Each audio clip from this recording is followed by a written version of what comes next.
Ito nga si Pangulong Marcos at Philippine delegation dumating na sa naturang bansa para dumalo ito ho sa APEC Summit 2025. Yan at iba pang mga balita tinutukan ni Bombo Annalise Soberano. Alas 5 ng hapon dito sa Busan, South Korea, dumating sa Gimhae Air Base si Pangulong Ferdinand Marcos Jr. kasama ang Philippine delegation. Nasa South Korea ngayon ang Pangulo para dumalo sa ika-32nd Asia-Pacific Economic Conference, Economic Leaders Meetings, and related meetings. Sa kanyang departure speech dyan sa Manila, sinabi ng Pangulo na kanyang ibibidak ang commitment ng Pilipinas in fostering economic partnership at ipromote ang Pilipinas na isa sa magandang destinasyon para mamuhunan at ipagmalaki din ang magandang klima sa pagnenegosyo sa bansa. Inihayag din ng Presidente na kanyang bibigyang diin kung paano ipinupursigin ng kanyang administrasyon ang digital transformation. Malaki ang pakinabang ng Pilipinas sa Asia-Pacific Economic Conference dahil sa pagkakaroon ng malapit na ugnayan ng ekonomiya sa kapwa APEC members. Ang syudad ng Busan ang pangalawa sa pinakamalaking syudad dito sa South Korea na matatagpuin sa southeastern coast ng Korean Peninsula. Ang Busan ay kilala sa magandang beaches at itinuturing na major cultural, economic at tourism hub.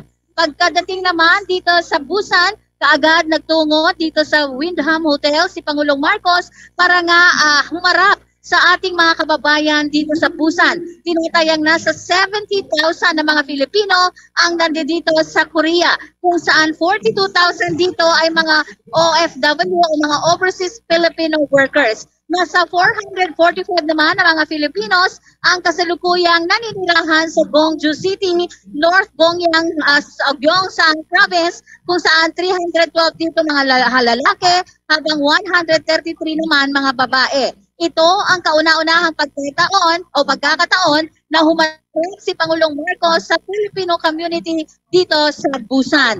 Pagkatapos lamang bumabik ng event at nakaalis na dito sa venue si Pangulong Ferdinand Marcos Jr. Samantala, inihayag din ng Pangulo na nakatutok ang mundo at maging ang APEC member countries sa bilateral meeting ni na US President Donald Trump at Chinese President Xi Jinping. Partikular ang mga issue sa kalakalan, pagpapalakas ng ekonomiya at kooperasyon sa paglaban sa hamon ng globalisasyon. Pakinggan natin ang naging talumpati ni Pangulong Ferdinand Marcos Jr.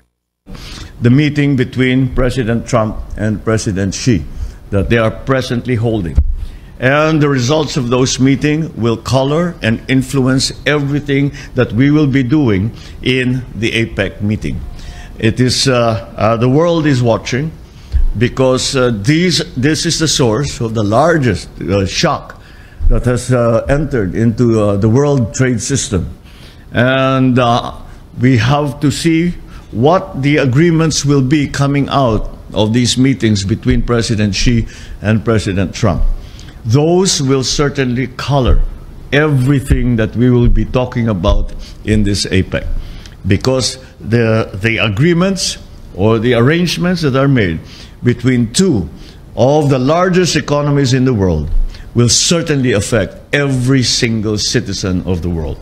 And so that makes this APEC meeting a much different meeting from all the others that we have attended, because on the sidelines are the decisions being made on how.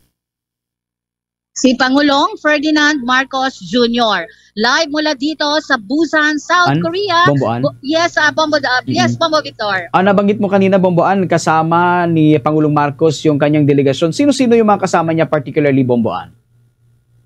Siyempre, ang kasama dito ay yung kanyang economic team, Bombo Victor, si Secretary Frederick Go at si Department of Trade and Industry Secretary itong si Roque. Sila ang mangunguna kasi nga ito ay usapang pangkalakalan, usapang pangnegosyo. Kaya nga kailangan ng economic team ng Pangulo kasama niya dito sa kanyang delegation. So nakita din naman natin dito si DMW Secretary Hans Kakdak at ang OWA nandito para nga dito sa ating mga kababayan na nandito sa Busan, South Korea. Kasi nga nais ng Pangulo pagkadating niya dito sa Busan ay kaagad makita niya ang ating mga kababayan. Kaya personal niyang kinumusta ang mga ito at ipinagmalaki ng Pangulo sa mga kababayan natin dito na sa susunod na taon magbubukas na ang consulate office ng Pilipinas dito sa Busan. Kaya ang ating mga kababayan na nandito ay hindi na kailangang magtungo pa sa Seoul para i-renew ang kanilang mga passport. So itong mga basic services din gaya ng SSS at iba pang mga government services ay magkakaroon na rin ng opisina o magkakaroon na rin ng building dito sa Busan para nga sa ating mga kababayan, Bombo Victor. Bilang bahagi ka, Bomboan, netong official delegation ni Pangulong Ferdinand Marcos Jr. sa pagdalo niya dyan sa Asia-Pacific Economic Cooperation, hanggang kailan, kumusta naman, Bomboan, yung pagtanggap nitong ating mga kababayan dyan kay Pangulong Marcos? Alam mo, Bombo Vic, todo hiyawan, no?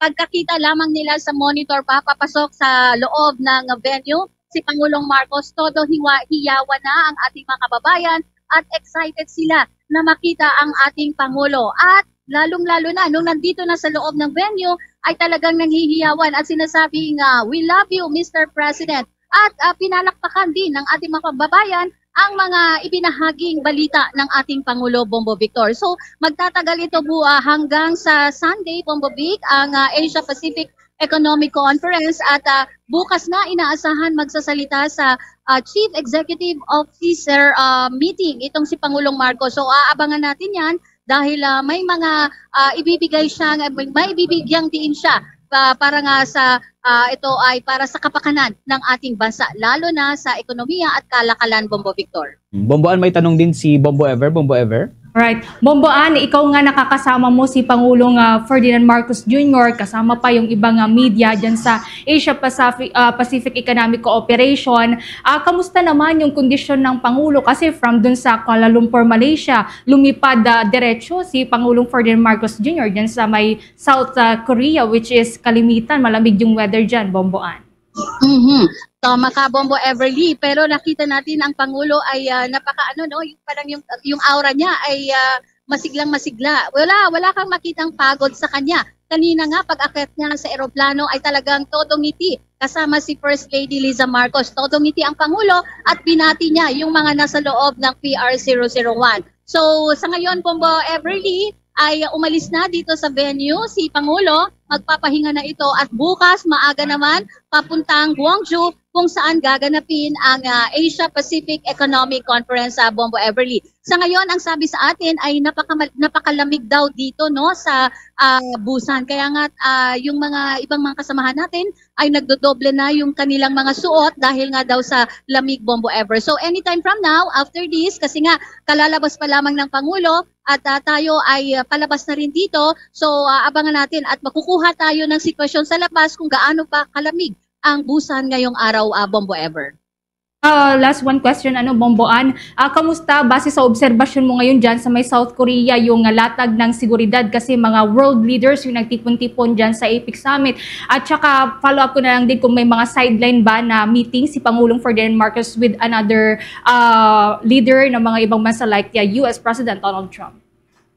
Sa ngayon, Bombo Ever, unahin ko muna yung yung sitwasyon dito, yung traffic. Kanina, hindi naman ma-traffic. Pinakita natin, may video tayo, Bombo Ever, habang binabaybay natin yung highway ng dito sa Busan, papunta dito sa hotel. Kitang-kita natin na hindi traffic dahil nga sa agarang may mga contingencies na isinagawa ang South Korean government para nga hindi magka-traffic lalo na at maraming mga bansa at mga world leaders ang nandito sa South Korea ngayon. So sa parte naman ng seguridad, kitang-kita natin kanina kung gaano kahigpit ang mga otoridad. Kanina sa pagbiyahe ng Philippine delegation from airport papunta dito sa Windham Hotel ay talagang may mga nakasabay o may mga security escort talaga, Bombo Ever. So tinitiyak nila na talaga lahat ng delegation ay secured at wala kang makitang may nakasabay na ibang mga sasakyan dahil nga sa may mga nailatag ng mga contingencies ang pamahalaan. Sa tanong naman na kung magkakaroon ng meeting,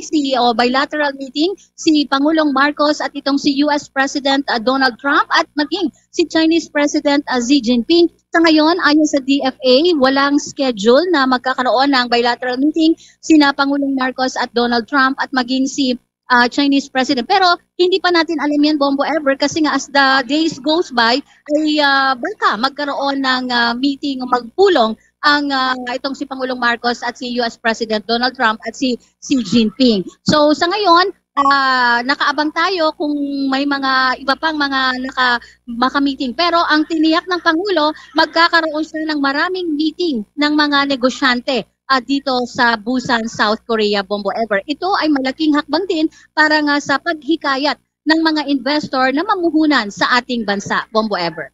With that, Bomboan, maraming salamat at ingat kayo dyan. Maraming salamat. Live mula dito sa Busan, South Korea. Bombo Anali, Montaño Soberano, nag-uulat. And this is Bombo Radio Philippines, the #1 and most trusted source of news and information. Basta Radio, Bombo. For the most trusted source of news and information, visit our website at www.bomboradio.com. Follow us on Bombo Radio mobile app, Facebook, YouTube, TikTok, and X, formerly Twitter. Like, share, and stay connected. Anytime, anywhere.